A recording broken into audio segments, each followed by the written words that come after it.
Ayan po, magandang araw po sa bawat isa po sa atin na kung saan ay muli magkakaroon naman po at ako ng panahon at pagkakataon na dumulog po sa ating Panginoon. Ito yung marahil na nais ko po palaging gawin sa buhay ko.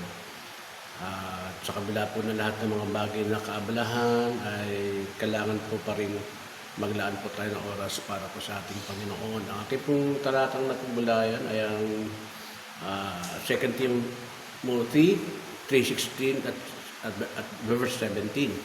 Dito po pinapakita po na ang salita po ng Diyos ay kinasihan.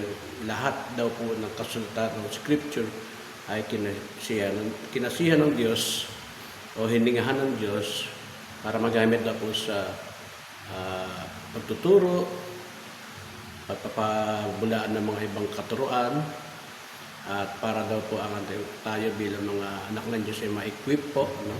Ma-complete po yung mga bagay at maging sa atin pong mga mabuting gawa.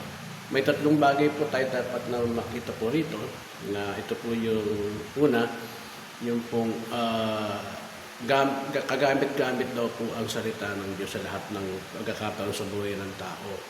Ito yung talagang makita natin na katotohanan po dito, yung tunay na gamit po nito, no, sa pagtutuwid po sa atin, sa pagpapaalala, sa pagpabalintuna ng mga iba ng kasulatan o sa Word of God na kung saan po ay minamali. Pero sa atin po, makita natin na ito po yung nagpapatunay na ang katotohanan po ay narito. Pangalawa, ito po ang talagang tunay na katotohanan. Ito kapag wala pong Word of God, yung lahat ng mga bagay sa mundo ibabaw ay mapapasinungalingan ito.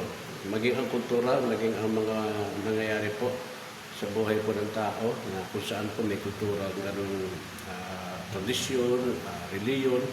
Ito pong salita ng Diyos ang tunay at katotohanan sapagkat sabi nga po sa John 14:6, I am the way, the truth, and the life. No one can come to the Father except by me.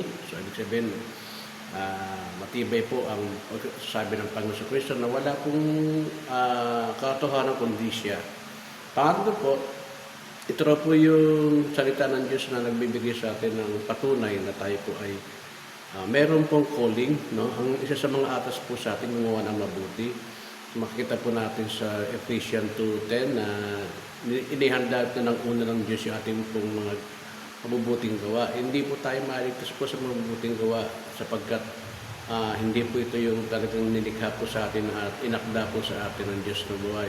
Marami pong taong mababait pero hindi ko po pwedeng sabihin na yung kabutihan po natin na ginagawa ay magiging isang paraan para po tayo ay makapasok at kilalanin po natin Diyos na buhay. Yun lamang pong mga taong meron pong panampalataya sapagkat nung sumampalataya sa ating Diyos na buhay, kasama na po dito yung kapangyarihan o yung mga pagkakataon na pwede po tayong gumawa ng mabuti laban po sa mundong ibabaw na may kasamaan na po. Kaya po tayo bilang mga born again, bilang mga anak ng Diyos ay tayo pitat malugod po sa ating Diyos na buhay sapagkat siya yung tama at tunay na dapat natin kilalanin bilang tagapagligtas at bilang salita ng Diyos na katotohanan na dapat natin magkakaroon po sa puso po natin ay ang salita po ng Diyos. Sapag ito po yung kinasihan po talaga eh.